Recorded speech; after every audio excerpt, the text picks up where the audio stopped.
Sir, काल राष्ट्रवादीच्या मुखपत्रामध्ये किंवा त्यांच्या मासिकामध्ये प्रदेशाध्यक्ष शशिकांत शिंदेंनी जी भूमिका मांडली आहे त्यात ते असं म्हणतात की दोन्ही राष्ट्रवादींचं विलिनीकरण होणार होतं आणि अजितदादा या विलिनीकरणाचे किंवा त्या पक्षाचे प्रमुख किंवा सूत्र त्यांच्या हाती असणार असते. पण आता अजितदादा नसल्यानं विलिनीकरणाच्या चर्चा थांबलेल्या, आता तो मुद्दा नाही.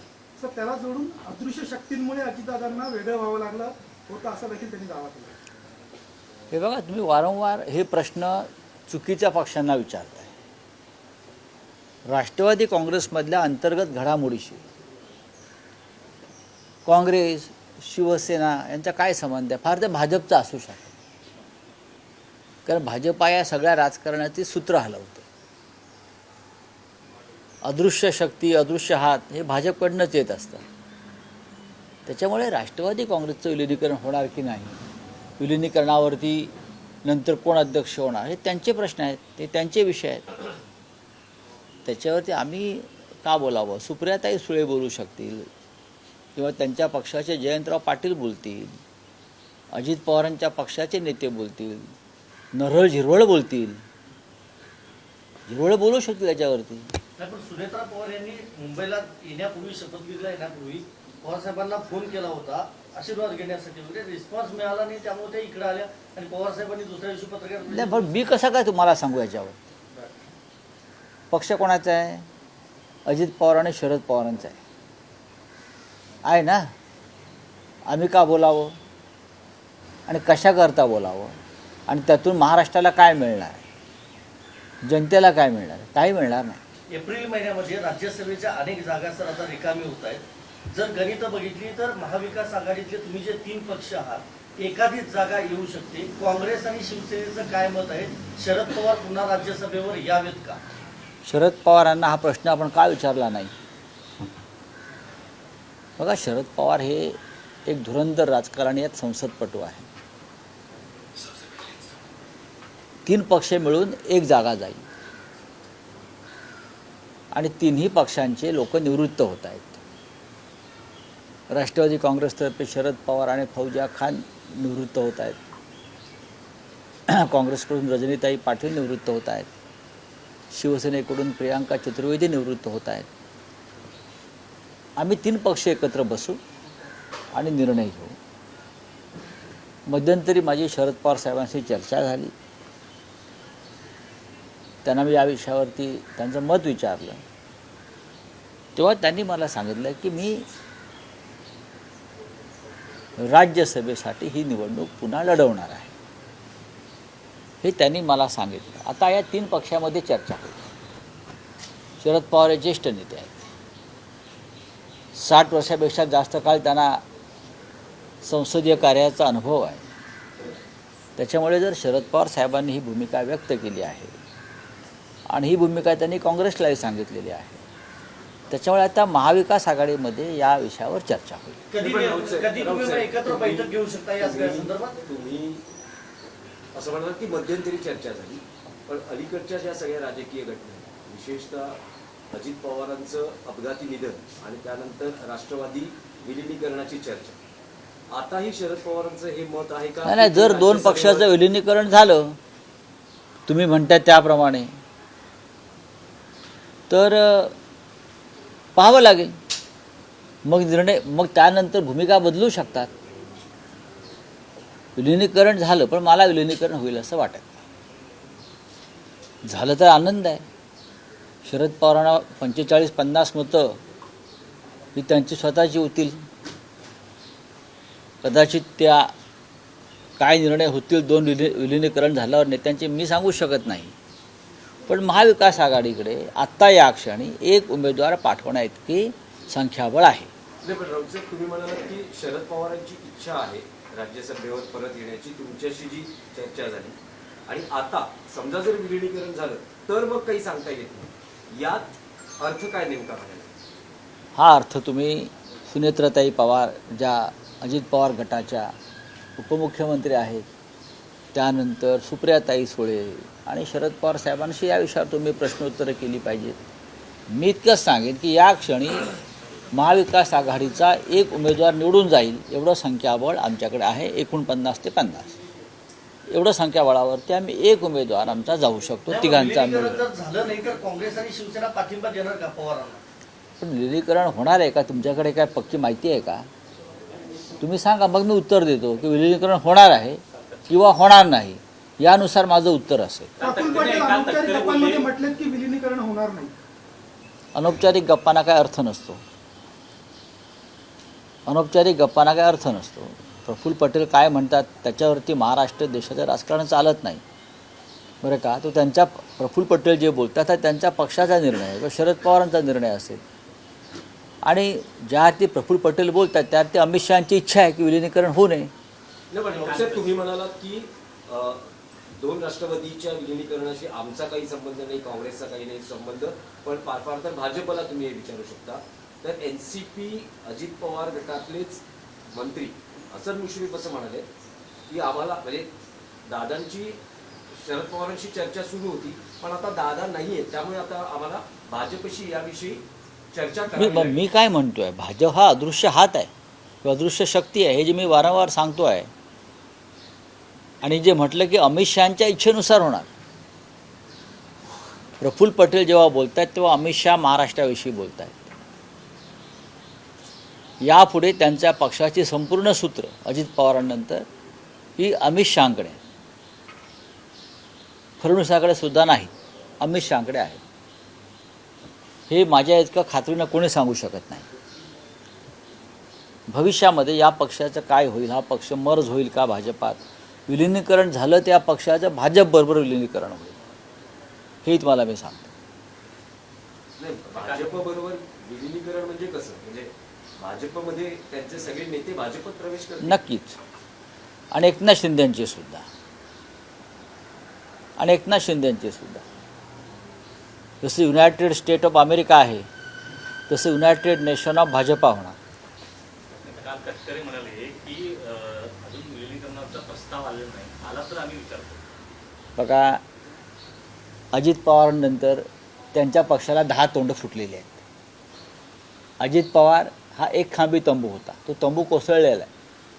त्याच्यामुळे त्या तंबूतले उंट, घोडे, बैल, गाढवं, बरं काय, सगळे धावाधाव चालू आहे त्या तंबूतले. कोण काय बोलते, कोण काय आवडते त्याकडे लक्ष द्यायची गरज नाही. नाही, पण त्यातले काही प्रमुख नेते म्हणजे तटकरे आणि प्रफुल्ल पटेल असं म्हणतात की आम्हाला या प्रकरणात जाणीवपूर्वक टार्गेट केलं जातं. कोणी टार्गेट केलं? कोणी केलं? विरोधी पक्षाने केल्याचे दिसत नाही. ज्या कुटुंबातला कर्ता पुरुष म्हणजे अजित पवार हे संशयास्पदरित्या मृत्यू पावले, त्या कुटुंबातून हे हल्ले होत आहेत आणि समोर पुरावे दिलेले आहेत. जेव्हा माणूस पुराव्यासह बोलतो तेव्हा पुराव्यानं उत्तर द्यायचं असतं. आम्हाला टार्गेट, आता मोदी म्हणतात मला टार्गेट करतात.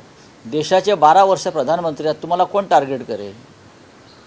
काय दुर्लक्ष करा सगळ्या गोष्टीकडे. चला, धन्यवाद. रावसाहेब, आणखी एक विषय होता की चंद्रपूरमध्ये जे काही घडलं त्यावर तुम्ही एक प्रतिक्रिया व्यक्त करतात, त्यावर मनसेतून काही प्रतिक्रिया येतात आणि त्यातच पुढचा अध्याय म्हणजे काल मनसेच्या नेत्यांच्या वतीनं अशी भूमिका मांडण्यात आली की मुंबईत अनेक ठिकाणी आम्हाला शिवसेना उभाटाच्या कार्यकर्त्यांनी मदत केली नाही, अनेक ठिकाणी आम्हाला जागा मिळाल्या नाही, अनेक ठिकाणी अपक्ष उमेदवार उभे केले गेले, अनेक ठिकाणी आमचे उमेदवार असताना एबी फॉर्म दिले गेले, अशी भावना कार्यकर्त्यांची आहे आणि नेत्यांची व्यक्त व्हायला लागली आहे. भावना राज ठाकरेंकडे कार्यकर्त्यांनी व्यक्त केली. जर माझं राज ठाकरे साहेबांशी परवा चर्चा झाली, मी होतो त्यांच्याकडे, आम्ही चर्चा केली. तुम्ही जे म्हणताय ते जेव्हा स्वतः महाराष्ट्र नवनिर्माण सेनेचे प्रमुख राज ठाकरे बोलतील तेव्हा आम्ही त्याच्यावरती आमची प्रतिक्रिया देऊ. आता कोण काय बोलतोय, बंद दाराआड भिंतीआड, त्याच्यावरती आम्ही कशा करता बोलायचं?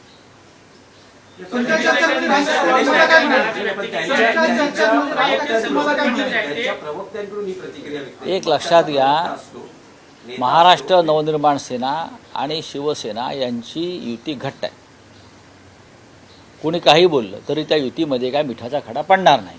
कोणाची किती इच्छा असली तरीही या ठाकरे बंधूंच्या युतीमध्ये मिठाचा खडा पडणार नाही.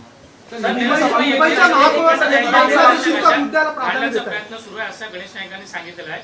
नवी मुंबई येथील जे सर्व भूखंड आहेत ते पुन्हा एकदा बिल्डरांच्या घशामध्ये घालण्याचा प्रयत्न सुरू आहे. पुन्हा एकदा एकनाथ शिंदेनंतर त्यांनी ताशेरी जे त्या ठिकाणी मोडलेले आहेत. हे बघा, गणेश नाईक हे कॅबिनेट मंत्री आहेत आणि भारतीय जनता पक्षाचे मंत्री आहेत. ते ज्या भागातून निवडून येतात किंवा ते ज्या भागाचे नेतृत्व करतात तिथे जर असं काही बेकायदेशीर भ्रष्ट मार्गानं काही कृत्य होत असतील तर कॅबिनेट मंत्र्यांनी नुसतं आदळापट आणि आपटापट करून चालत नाही. त्याने एक भूमिका घ्यावी लागते कॅबिनेटमध्ये आणि समाजामध्ये. माझं त्यांना आव्हान आहे, त्यांनी ती भूमिका घ्यावी. जर बिल्डरांच्या घशामध्ये नवी मुंबईतले मोक्याचे भूखंड कोणी घातले असतील आणि ते तुमच्याच मंत्रिमंडळातले सहकारी असतील तर नुसते आपटापट करून चालणार नाही ना. तुम्ही एक भूमिका घेतली पाहिजे कठोर. त्यासाठी तुम्ही त्याग करण्याची तयारी ठेवली पाहिजे. तर तुम्ही नेते आहात आणि मोठे नेते व्हाल. अजित पवारांच्या विमानाचा अपघात होऊन 15 दिवस उलटलेले आहेत. त्यांच्याच पक्षातून सुरुवात झालेली होती. संशय त्यांनी अमोल मिटकरी असतील इतर नेत्यांनी व्यक्त केला होता, तुम्ही देखील व्यक्त केला होता. सर, यंत्रणा काम करतायत, तपास सुद्धा इतकंच समजलं जात आहे. 15 दिवस झाले, अजून काही निष्पन्न तपास होणार नाही. तपासातून काही निष्कर्ष निघणार नाही. रोहित पवार यांनी जे प्रेझेंटेशन दिलं त्यातल्या कोणत्या मुद्द्यावर तपास झाला आहे किंवा झाला नाही हे शेवटपर्यंत तुम्हाला कळणार नाही. अजित पवार ज्या विमान कंपनीच्या विमानातून प्रवास करत होते त्या कंपनीमध्ये सुद्धा एक अदृश्य हात आहे. त्या कंपनीमधली बेनामी इन्व्हेस्टमेंट, बेनामी मालक कोण आहेत याचा आधी तपास व्हायला पाहिजे. रामसाहेब, मंत्री नरहरी झिरवळ असं म्हणतात की जे मंत्रालयातलं लाचखोरी प्रकार उघडकीस आलं त्याचे जर धागेदोरे आपल्यापर्यंत आले आणि तसे जर सिद्ध झाले तर मी मंत्रिपदाचा राजीनामा देईन. त्यांनी नैतिकतेच्या मुद्द्यावर राजीनामा दिला पाहिजे सगळ्यात आधी. नरहरी झिरवळ काय आहेत हे सगळ्यांना माहिती आहे. त्यांच्या पेठ तालुक्यातल्या लोकांनाही माहिती आहे. मला तोंड उघडायला लावू नका. नरहरी झिरवळ यांचं कार्यालय, मंत्र्यांचं कार्यालय ACBने सील केलं आहे यासारखी लाजिरवाणी गोष्ट नाही. आणि मुख्यमंत्र्यांच्या आदेशाशिवाय अशा प्रकारची कारवाई मंत्रालयात होऊ शकत नाही. याचा अर्थ मुख्यमंत्र्यांच्या कार्यालयाचं त्यांच्या मंत्रालयातल्या लाचखोरीवर लक्ष होतं आणि लाचखोरीचा अतिरेक झाला तेव्हाही कारवाई झाली. झिरवळांचं मंत्रालय किंवा जे डिपार्टमेंट आहे ते सामान्य माणसांच्या जीवाशी संदर्भात असं मंत्रालय. औषधं आहेत, ड्रग्स आहेत, इतर काही गोष्टी आहेत, तंबाखू आहेत, मेडिकल स्टोर्स आहेत, गुटखा आहे. आणि ज्यांना झिरवळांचं चारित्र्य माहिती आहे या संदर्भातलं तर त्यांना काय सांगायला नको की त्या मंत्रालयात किती अनागोंदी अराजक माजलं होतं ते. ह्याच झिरवळांच्या काळामध्ये उपाध्यक्ष असताना पक्षांतरबंदी कायद्यासंदर्भातले काही विषय पक्षांतराचे त्यांच्यासमोर आले होते आणि काय आहे पडद्यामागे काय घडलं हे आम्हाला माहिती आहे. चला, मालेगांव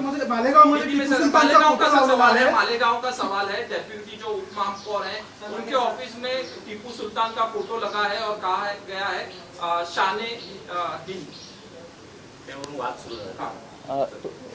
बात ऐसी है, अगर टीपू सुल्तान का फोटो लगाया है और टीपू सुल्तान को इस सरकार का विरोध है तो महाराष्ट्र के मुख्यमंत्री ने एक आदेश देकर वो फोटो निकालना चाहिए. सीधी सी बात है ना. वाद प्रतिवाद क्यों कर रहे हैं या माहौल क्यों खराब कर रहे हैं. टीपू सुल्तान को राष्ट्र पुरुष का दर्जा नहीं मिला है ना, और सरकार नहीं चाहती तो सरकार ने एक आदेश निकाल कर वो फ़ोटो निकालना चाहिए. सरकारी कार्यालय में कौन से फ़ोटो लगने चाहिए या नहीं लगने चाहिए इस बारे में एक संहिता है, एक प्रोटोकॉल है, उस हिसाब से लगने चाहिए फ़ोटो. सर, प्रफुल्ल पटेल और सुनील तटकरे का कहना है कि जो प्लेन क्रैश मामले में मुझे उन दोनों को जबरदस्ती टारगेट किया जा रहा है, इस तरह से कहा जा रहा है. क्या देखिए, कोई किसी को टारगेट नहीं कर रहा. लोगों के मन में आशंकाएं है, शंकाएं बहुत कुछ है. जिस तरह से अजित पवार का मृत्यु और या एक्सीडेंट हुआ है लोग ये एक्सीडेंट मानने को तैयार नहीं है, महाराष्ट्र की जनता, देश की जनता। और टारगेट अपोजिशन नहीं कर रहा है भैया, जिस परिवार का सदस्य इस हादसे में खो गया है या उनकी मौत हुई है, उस परिवार के लोग कर रहे हैं। आपके पार्टी के लोग आपको टारगेट कर रहे हैं, आपके विधायक आपको टारगेट कर रहे हैं, छगन भुजबल कर रहे हैं, हसन मुशर्रफ कर रहे हैं।